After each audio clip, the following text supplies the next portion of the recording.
We're going to move on to a ghost now. So the ghost is done a little bit differently. He's actually done from the top down. So we're going to start with a big blob at the top and come down and twirl it as we come down.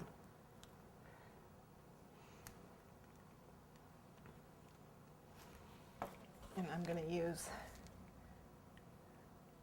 he could have been a little bit thicker. I got a little scrawny ghost here. That's okay. There's not much to him. I'm going to put that in, let it hold it for a minute. I'm going to switch to a number 8. That was number 12. We'll switch to an 8 now. Let me get the, because he's going to have arms, even though he doesn't have any legs, just has a tail. I'm going to push it in, and again, go up, just like that. And the same with the other side. Push it in, go up. You really want to bury your tip inside the body if you can. We're going to give him more of a head. He doesn't look like he's got a head, so let's pipe a little bit more. Should have gotten more of a shell on the top there. I didn't get enough of a shell. We'll just pipe it. Not a problem. Poor guy looks like a headless ghost, doesn't he?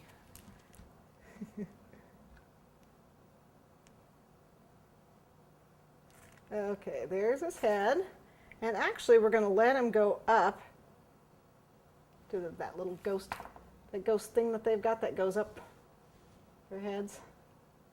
Okay. And what we need to give him now is a face. And we're using black and a number 3.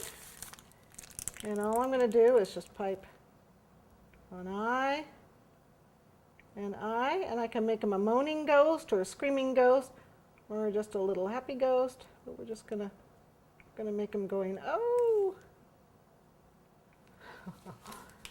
And there you have him. There's not much to him.